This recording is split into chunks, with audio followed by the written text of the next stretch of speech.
Everybody, this is Dan Cerrucci. I'm back again with one of our guests tonight. It's Assemblyman, New Jersey State Assemblyman Gerry Scharfenberger. And this is going to be a really, really good, up to the minute conversation.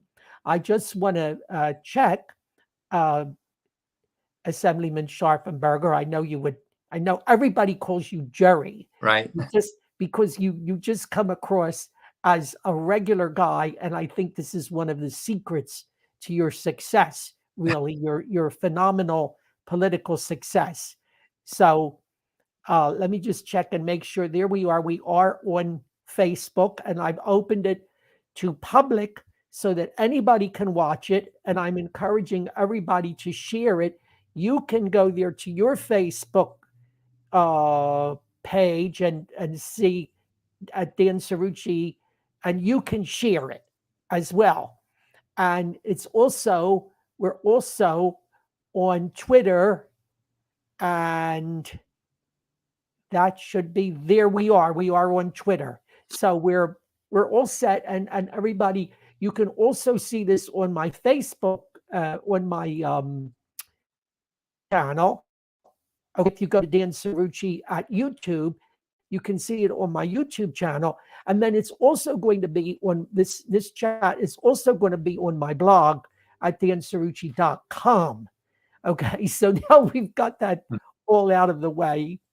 And you're facing a re-election Mhm. this year with your running mates, Senator Declan O'Scanlan Mm.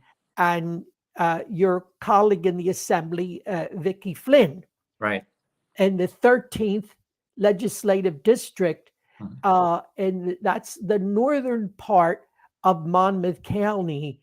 And well, it has a reputation, Assemblyman, Mhm. as a very Tony district. I got to tell you that it has a reputation as a very Tony district, but Mm. the images can be deceiving, right? Right. And, I would like to say it's a very diverse district. We have some very affluent areas, and we have some very, most of it is very solid middle class, working class. It's really a tremendous district. And you have, like I said, great diversity, and not only the landscape, but, the people who are there. And it's a wonderful district. We walk it every year. We get to every town, and you really get to meet everybody that way. And it's really an honor to serve there, and you really forge a bond with the people there. And I think Vicky and I have tried very hard to do that, and I think we've been successful to a great degree. And your roots really are in the district. Mhm. You were mayor Mhm. of Middletown, Right. right? And Right. then you served as a county. At that time, we called them freeholders. Now called county commissioners. That's You correct. served Right. as county commissioner. And how long have you been in the state legislature? This is the end of my second term, so Okay. I'll be running for a third term, and it's every 2 years. It's like Congress at the federal level, where you have Yes. years, which is a little bit taxing, but you do it because you want to serve and really keep the momentum of what you've accomplished going. So you're because it's every 2 years. You're almost always running. I mean, it's like you're. But I think that one of the things it's something I think that must have come from you sort of coming up through the ranks and Hmm. serving as mayor first is that staying close to the ground and close to the people. Right. And you know what, Dan, it really is a great training ground to move up that way, because you understand the administration, what it's like to have to deal with budgets, managing personnel, managing departments. My colleague Vicky Flynn was on the Board of Ed. She was the president of the Board of Ed in Homedale. So we really complement each other with our background and what we bring to the table. And I think that's why we've been such an effective team. And of the three of you, Senator O'Scanlan too, who I've also chatted with, um, I have to say that, and I mean this sincerely, folks, because I'm very instinctive about people. Uh, None of these three really seem like flamethrowers, they're not the sort of people that are hell bent. I wouldn't call them ideologues. They certainly have principles. They have strong Right. principles which they adhere to, but I would never call them ideologues or saber rattlers. Mhm. They just, the three of you, to me, it just come across as practical people and consensus builders. Yeah, we really work at that, and I think it comes naturally to us, which is the way to do things. And we do our homework. We really research things. So when we take a vote on a bill, it's well thought out. And we have, like you said, we have our core principles and beliefs, but we're always open-minded to everything. We really listen to everybody. And I know there's people who may be on the other side of the aisle who we hear from in our district, and we really have a good relationship with everybody. And even if they may disagree with us on some issues, they respect us because they know we listen to them 100%, whether we may agree or not, and really take into consideration. And we really make informed votes, and you can tell because there aren't too many votes that I can think of that I have any regrets or second thoughts on. And that's from being well thought out. Vicky and I and Declan will discuss issues, and we have three heads are better than one, and you can really make an informed decision that way, and that's what we always strive to do. That's definitely the sense that I've gotten. Now, the three of you are Republicans. Mhm. You're outnumbered. In the assembly, there are 46 Democrats And and there are 34 Republicans. Now, the Republicans, folks, in the last go round, almost 2 years ago now, have picked up additional assembly seats, additional seats in the assembly. right, So they are getting closer. They're sort of making that margin smaller. exactly. Okay, but you're still in the minority there in the assembly, and you have a my impression is you have at this point a very doctrinaire, almost dogmatic Democrat Party here Mhm. in New Jersey, and a governor that has, well, let's put it this way, a governor that's very, very, very ambitious, folks. Very ambitious. You're a diplomat, Dan. Yeah, and you know what? You can't worry about that too much. But I will point out that if we do this year what we did in 21, we'll be tied. We'll be at 40. We picked up 6 seats last time around. If we pick up another 6, if we pick up 7 or more, we're in the majority. So we are within striking distance. It's not an easy lift, but it's certainly doable, and we're going to do everything we can to get there. But you can't worry about that. What our philosophy is, we can't just be the party of no. We can't just vote no and feel we did our job. Certainly, that's part of it, to vote against bad legislation. But clearly, we have to have ideas, and you can tell how important it is when Vicky and I maybe work on legislation, and we put out a press release, and we'll get emails from all around the state saying, "Hey, I wish my legislators would come up with legislation like this." And that's the way you pick off seats, where they say, "Hey, listen, this party has good ideas. Let's give them a try." And I think that's what we try and do. I mean, we always shoot for really good legislation, and good things will come from that. So that's our philosophy, and it's been very successful for us. Um, I was reading about one of the pieces of legislation.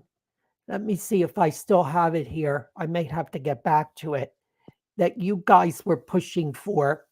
But I want to jump. I want to jump to the really important thing right now. We may get back to that.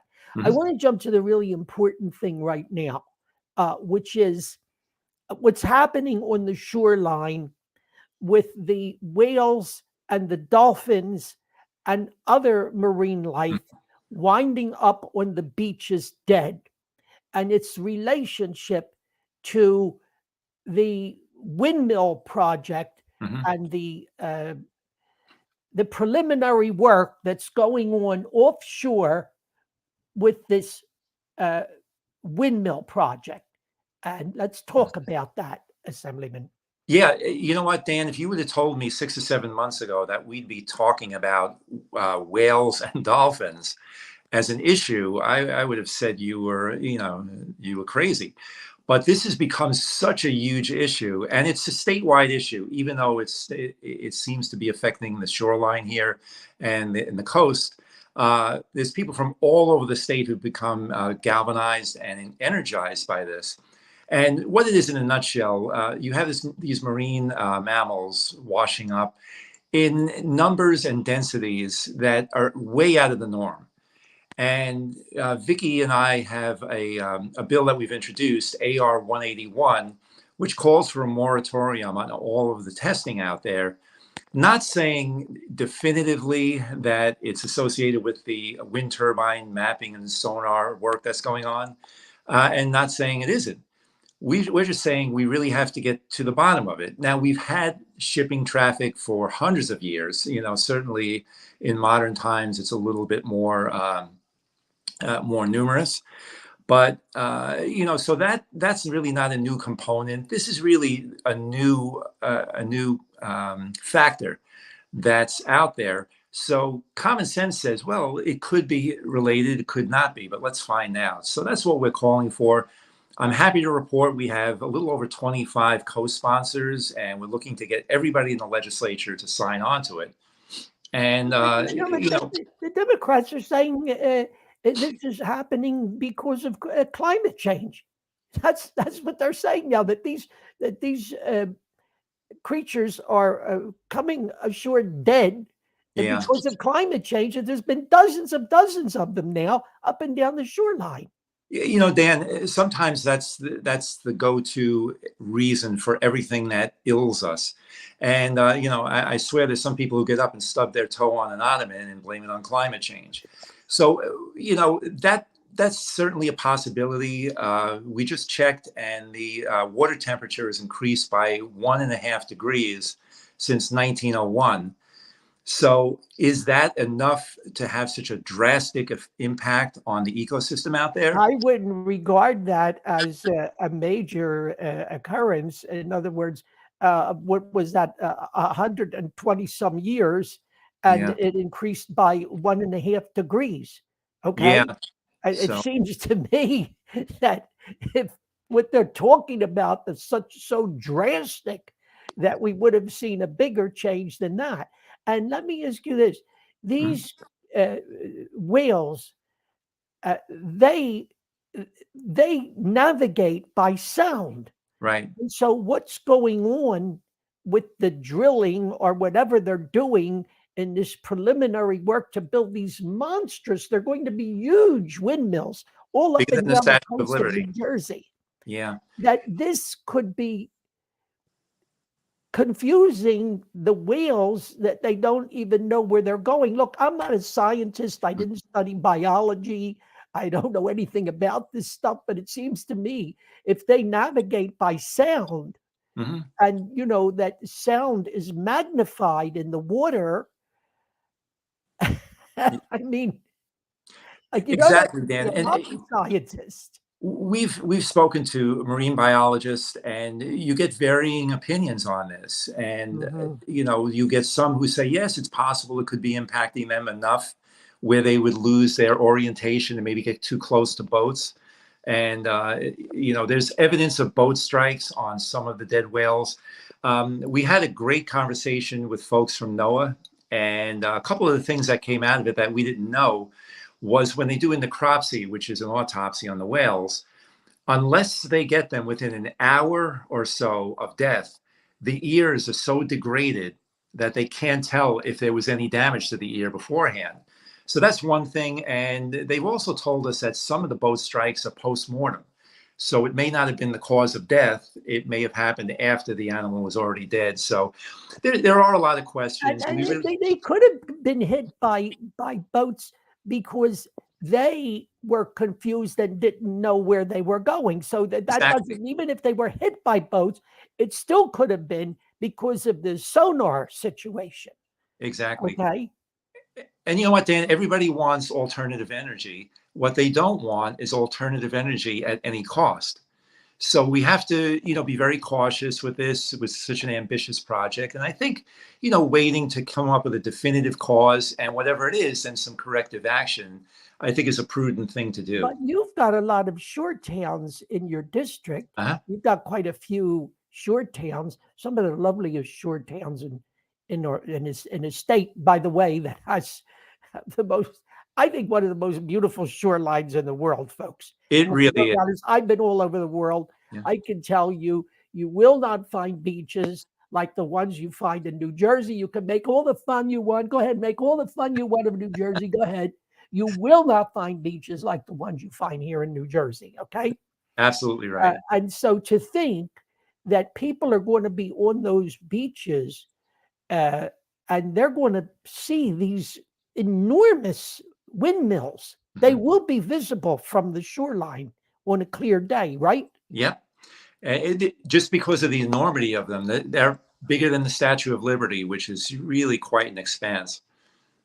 So I don't understand why the Democrats, and particularly the governor, and we all know how powerful the governor of New Jersey is. George Wilk called the governor of New Jersey, under our New Jersey state constitution, he said that the governor of New Jersey is an American Caesar. Okay, he has incredible power, and the Governor Murphy, I don't even think he wants to consider that this may be the reason why the whales are dying. No, the governor's been consistent in his message and this seems to be the stock wording of the message. There's no evidence yet that there is any relation between the whale deaths and the wind turbine project. But if this may be the reason, it's possible it's the reason for the deaths. Why can't we have a moratorium until we know more?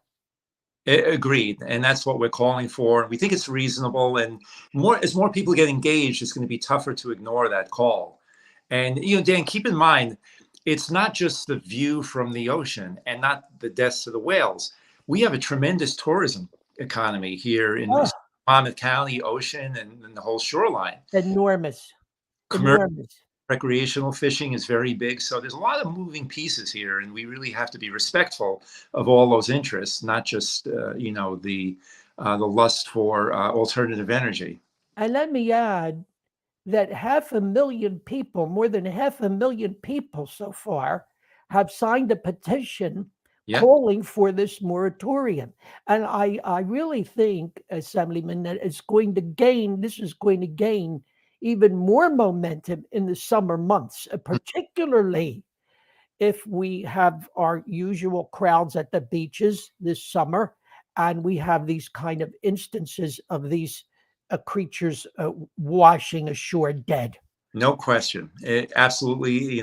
And the more people who become aware of it, I've spoken to people, not too recently, who said, gee, I had no idea, if they're really not faced with it daily, the way folks on the East Coast here are. So more and more people are becoming engaged as they find out what's going on. And you are an archaeologist. You're a professor of archaeology. You certainly know how important these marine mammals are. I mean, what are they? They go back how many? Is it thousands of years? Oh God, millions.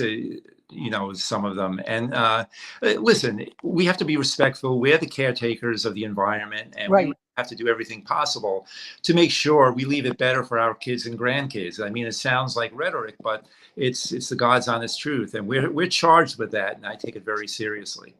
Let's talk about education, because if to hear the governor, the story that he tells, New Jersey's young people and students are off the charts. The education system is wonderful.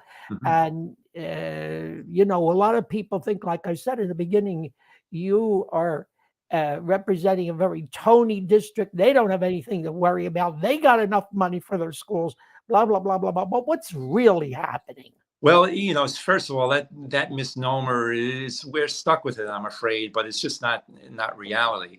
And schools in Monmouth County have taken a $20 million hit in state aid.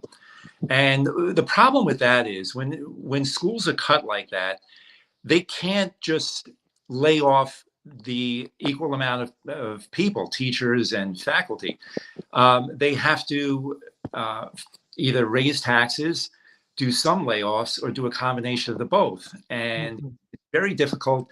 There's statutory and contractual numbers that are fixed that you just can't cut. And some of the funding was restored, maybe 2/3 of it, of the massive cuts that we took earlier. But still, there's a lot of money missing. And we feel, and there are bills that, Vicki and I had sponsored, and I know Leader DeMayo have sponsored that would fully fund the education. And we really have to look into doing that. And, you can't afford, especially after coming out of COVID. We've had tremendous amount of learning loss across the board. Dan, there are some grades where the students, 80% of them are not performing up to grade level. That's tragic. That's disgraceful. And we can't afford to take any more cuts to any teachers or programs, at the very least, until these kids are brought up to speed and, for future classes, because you don't want anybody else falling behind. So it really is a crisis. We're doing everything we can to restore the funding. The governor certainly has the money. We have, from a multitude of sources, we have this surplus. We have CARES Act money that still hasn't been spent. So there's a way to make the schools whole without impacting the taxpayers. I know that I'm down here in Cherry Hill in Camden County, Mhm. and of course, I'm just a stone's throw here from the city of Camden. Mhm. Okay, we all know that the city of Camden uh, needs extra education funding, which it gets, just as the city of Newark and other cities like that in New Jersey get. They get enormous amount of help from the state. And yet I know from personal experience here in Cherry Hill that Cherry Hill Township has to go back to the state year after year and fight for more money, because under the formula that's been established, they somehow get characterized as, well-to-do and get left out. Absolutely right. Yeah, so this isn't limited to our district here either. This is a statewide Right. issue. And Dan, there's something else to keep in mind. There's so many mandates that come down from the state to teach certain things. The curriculum, I've been a Right. very vocal critic of the new curriculum, the sex ed curriculum that teachers have said to me, it draws away from true academics. And we are getting our academic lunch eaten by countries like Finland, New Zealand, Japan, because we're diverting our attention and our efforts into non-academic material that, kids, this is something that parents should be discussing with them, certainly not woven into a curriculum. So that's not helping things either when you have to put resources into that sort of stuff. That really doesn't do our kids any academic benefit. Well, they're disciplining and penal districts under Murphy's plan, districts that they deem non-compliant on sex education. Absolutely. Yeah. Okay, and I mean, I've seen some of these sex education guidelines Mhm. and curricula that they've put out, and I mean, I got to tell you, it's really, I don't know. It's scary. It's a little scary. And as I understand it, in order for a parent, in other words, for if you don't want your child to be receiving this, you have to put a written request into the school district Yeah. to tell them that, and it has to be in writing to make it very clear. And then I often wonder about, a kid being what do you say, sort of ostracized for Right. that too, you know? Dan, no taxpayer in New Jersey should have to pull their child out of a classroom. We could do this the opposite. You could make it opt-in only. If you want That's to right, right. that and you want your child exposed to that, that's fine. Now, there's been instances where some of the recommended material could not be shown on TV because it violates obscenity laws. Oh, So that's ridiculous. This is. It's unnecessary, and we live in the most increasingly competitive times in the world where you have robotics, you have advanced computer programming, STEM education, all of these things that are very demanding. So to divert attention from true academics for this is outrageous, and the kids are going to suffer. They're going to get to college, they're going to try and go into the work world, and they're not going to be prepared because they've been so inundated with nonsense. And that's my term, but I think it's very accurate. So we have, Vicki and I have bills to deal with all of this, make it opt-in only, to repeal this horrible curriculum and leave it up to the parents. This has been the domain of parents since day one. It always was, it should remain, and should always be that way. I know that when Jack Ciattarelli ran for governor, and ran a hell of a race, by the way, if more Republicans had voted, he might be governor today. If more independents had voted, he might be governor today. Yep. But he said these are the topics that should be discussed at the kitchen table. 100% correct. He nailed it when he coined that phrase. Right. Now, I know you're also concerned about crime, you and your colleagues there in the 13th Legislative District. You've had some legislation about carjacking and car theft, okay, right, that you would like to see move forward while the governor is spending, and the Democrats are spending time with these other things. Right. And Vicki Flynn, who's a brilliant attorney by trade, right, has really taken the lead on this. And she's my go-to to test legality and constitutionality of any of the ideas we come up with. But she did a really good job. She actually wrote most of the legislation personally herself, and dealing with common sense reform of bail reform and that sort of thing, increasing penalties. We've had instances in Monmouth County here where Sheriff Golden has told us they arrested the same person 7 times in 1 month. Dan, that can't happen. Oh, you can't have, there's no deterrent there if they know they're going to be out before the shift is over for the officer who arrested them. So we're trying to reverse that. Certainly you don't want people spending a month in jail who have a nickel bag of weed in their pocket.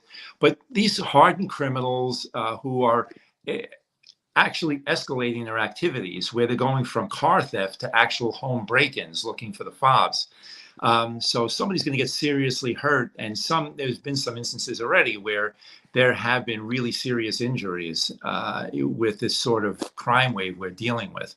And if there's no fear, they're going to keep it up, and it's going to get worse. So Vicki and I have introduced 3 or 4 bills that were really solid bills that would put a big dent in this and really turn this battleship around. It would be great if they could, advance. And some of the bail reform maybe went a little bit too far, huh? Yeah, it certainly needs to be, amended to be sensible. Like I said, for very, very minor crimes, you don't want somebody locked up who maybe can't afford bail. But at the same token, and we see it wherever it is, we see it in New York, we see it in Illinois, all of these states that have these low or no bail policies. Right. Really leading into extraordinary crime waves, and we're going to pay the price unless we get those animals back in the barn. And I think that's what we have to do as far as the legislation. That's what we're trying to do now. And folks, these are real down to earth bread and butter issues. Okay, the shoreline.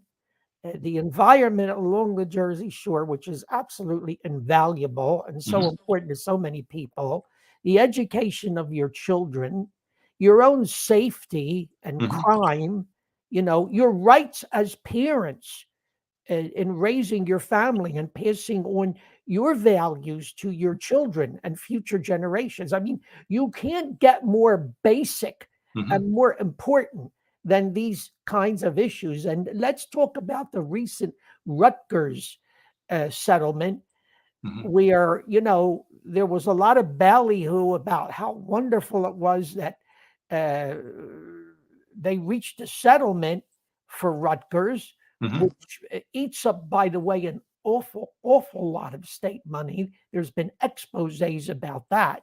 Okay. Uh-huh. But it may have set a dangerous precedent. Exactly, Dan. I was very concerned when I heard that the governor may have come in and sort of mediated and settled the two sides. We haven't gotten a dollar figure on how much this is going to cost or how much additional state money is going to be put into it. What it does, though, it sets a precedent where negotiations will be secondary. Everybody will dig in and hold their ground, knowing that the governor or the state will come in with money in the end and just close whatever gap they're at. So it's going to take away a lot of the traditional negotiations that we've seen. And as a mayor, you deal with all types of unions, and it can be very difficult. Both sides dig in to a degree, but when you get to a certain point, you really have to come to an agreement. And I think by coming in early with settlement money, I think both sides probably didn't have to give in much, if anything. So it remains to be seen how much it's going to cost and what the deal actually is. Nobody's been able to really find out yet. And that's not a good sign either when they're trying to keep it under wraps for the Well, time. I see they signed some kind of legislation, or was it an executive order where the governor said that anybody that's on strike, whether I guess it's for public employees or I don't know if it was specific to them, can get more assistance, whether unemployment assistance or what. Um, I don't want to be mean, but I didn't see these Rutgers professors that were on strike. It didn't seem to me that they were really destitute. Okay, you know. No, we're not at that level here, but it's going to be costly. And some of the numbers are double-digit increases, which is pretty extraordinary when you think of increases in salary in Right. contract, 12 or 14%. I forget what they settled on. Very significant. You're talking about free healthcare for graduate students who are, teaching as part of their studies, and so everybody made out very well, and we just have Yeah. to see what the bottom line is, and also brace ourselves for other universities and other situations similar to this coming forward and understandably wanting the same type of deal for their situation. So Yeah. very real possibility. We're seeing it I already. mean, I speak from experience. I spent 7 years teaching at Penn State, Uh-huh. um, and let me tell you, it was the nicest job I ever had. Okay, I I certainly didn't feel like I was destitute. Okay, I'm not saying I was overpaid because I was low on the totem pole. There were people that were more accomplished than me, you might say, who were only teaching one course, Hmm. who were easily making six figures. Okay, they were teaching one course. Okay, so that's the whole world of academia. But Hmm. what's happened to all this COVID money that the state got from the federal government? What's the story behind that? Because we got billions and billions of dollars. Yeah. You're right. And it's simply, I think maybe half, maybe even a little less than half has been spent. And there's a lot of things that could be done that would take a one-shot infusion of cash that could be settled, namely the school funding and some learning loss programs that would really help students catch up for the 2.5 year. I believe the estimate is about 2.5 years they're behind because of the lockdowns. So there's a need out there. Certainly, property tax relief is always a Right. plus and a need. So for the life of me, nobody can understand why it's just sitting there, not being put to good use, especially to help taxpayers out. And Murphy and the Democrats haven't really addressed it. They haven't really told us much about it. No, we don't have a tremendous amount of communication between the legislature, at least we don't, and the administration, which is frustrating. But we know this much: the money is there, and we don't really have a clear understanding of why it isn't being spent or put to good use. Now I want to. We're like at 35 minutes here. The time goes by so fast. Yeah. We're covering so many topics, and I have to say it's always a pleasure. It's always a joy to chat with you. It really, really is, because you make these things very understandable. You don't engage in a lot of jargon. I don't have to hear about. You don't give us a lot of excuses. Okay. You're just right on it. But I want to ask you about the election transparency legislation, Hey, which the Murphy regime hoisted upon the state. And it's, as I understand it, this legislation which passed reduces oversight. It sort of completely changes the Election Enforcement Commission so that they can remove the chair.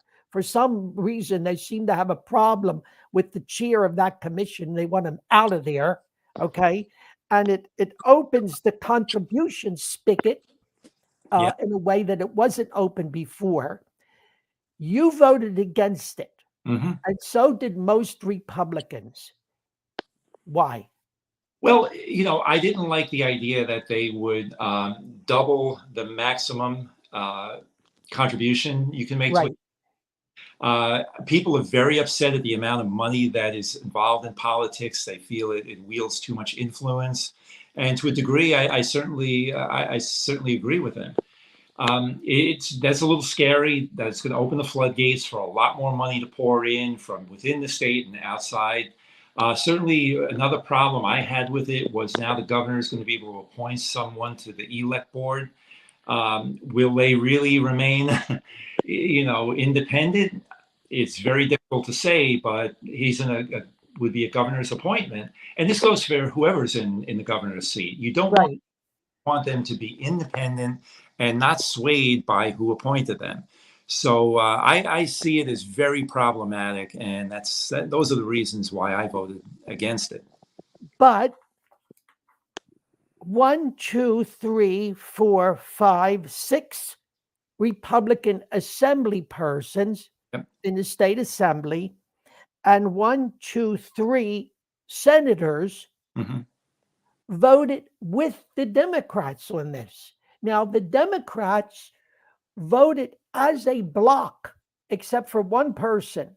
So they had, they may have had some people that didn't vote, Mm-hmm. but of their 46 members, I don't know how many there were in the Senate. I don't know the whole total, but only one Democrat voted against this legislation, which was supported by the Democrats.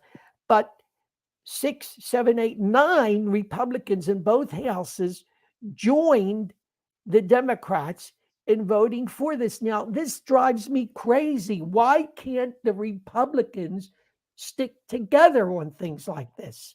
Yeah, I don't know. I haven't really spoken to them about the reasoning behind it. And, you have to respect everybody. They have, they look over this legislation and come to a conclusion whether they're going to vote yes or no. And Right. I can't say for sure why. They may have their reasons. They must have their reasons. I'm sure they do. But again, I just try and make an informed decision on my own and vote the way I think is best and what's right. And that's all I can be concerned with. Well, all 3 of you in your district voted against it. Right. The 3 of you both did. But I have to say, we had some of them down here from South Jersey. Okay. Stanfield, Palestina, Teresi. These are freshman assembly persons now. Umba, okay, who and Don Guardian, all from South Jersey here now, who voted with the Democrats. I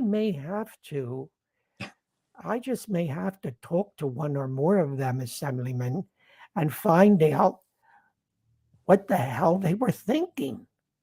Yeah, I'm sure they'd be forthcoming and explain, how they arrived at their vote. But again, you have to respect each individual's decision and, ability to evaluate legislation like that and do what they think is best. So, like I said, I'm very happy with our vote and stand by it to this day. Right. Now you're out on the campaign trail Mhm. now. Are you getting good vibes about Oh, the very good, very good. In fact, I go into a supermarket and come home 2 hours later for a loaf of bread. My wife, wonders whatever happened to me, but it's good. And people are very concerned. Certainly the supermarket is the great equalizer as far as issues. When they go and their food bill is $10 to $20 higher than it was the week before, Oh my that God. certainly gets people's attention. So, they're concerned about rising prices. Certainly, taxes are the ever-present Right. issue and boogeyman in the room. So that's a terrible thing. The whale issue is big. So there are a lot of issues that are getting people excited, in a good way, that they're going to get involved and maybe come out to vote, because this is a traditionally low turnout year Right. where Right. state legislature is at the top of the ticket. There's no president, no governor, no federal Right. office. So we really have to work to get people out, but people are more engaged than ever. And they're very concerned about the state of the country in addition to the state of Oh, New Jersey. And absolutely. motivator, when people are concerned and they're a little angry, that's what motivates people to come out. Now you've been in politics for quite a while. I mean, is your family very understanding? I mean, it's very difficult. It's hard on the family. Like you said, you go out for a loaf of bread, you come back 2 hours later, is it's tough. It's not, I mean, I know because I've been involved in politics. I've never held office, but I've been close to it. I've known a lot of people who held office, and it's tough on the family. It is, but they're very understanding and they understand exactly what I'm doing. And my wife and I have two grandkids and a third on the way. And you look at these innocent little kids and Right. really want to do the right thing for them. So any reservations you have about giving up so much time and effort disappear in a heartbeat when you're in that situation. So I'm very fortunate. I have a great family. I know Vicky has a tremendous family, and they're a big part of why we're so successful. Well, I think that's a wonderful note to end on, which is uh, the future generations Yeah. of our state and our country. And let's hope, Assemblyman, Mhm. that they stay here in New Jersey. I just recently did a little informal survey of the friends of my kids. My kids are grown and have their own children now. And I did an informal survey of their friends from our neighborhood that we grew up in. Mhm. And about 80% of them have left New Jersey, including both of my kids, no longer live in New Jersey. Wow, This is a serious problem, isn't it? it's a frightening prospect. But you know what, Dan, I'm the eternal optimist. I'm always feeling good about the future. I think, we see a lot of things that we shake our heads and say, how did we get here? Right. But I think when that happens, we've had dark periods in our country before, and we've come back bigger and better than ever. And I think the key is getting people engaged, getting them into the voting process, and making sure they're informed. They can't depend on 140 characters on Twitter to make informed decisions in the voting booth. So we really have to get our message out, make sure they're informed on the issues, and I think we'll be successful if we do that, and because of that. Well, we're happy to help you to do it with this broadcast. And like I said, it's on Facebook, it's on Twitter. I'm going to put it on my blog at dancerucci.com. And it's on my YouTube channel. If you go to YouTube and you go to Dan Cerrucci, Uh-huh. my name is right here, so you know how to spell it, and you can find it. And I'm sure the Assemblyman is going to have it out there, so people will be able to watch it and hear where you stand on these issues. And thank you so much for being with us tonight. We sure will, and thank you so much, Dan. You always do a great job, and I'll come back as often as you'll have me. Thank you. It's been my pleasure. All right. Take care. Good night. Bye.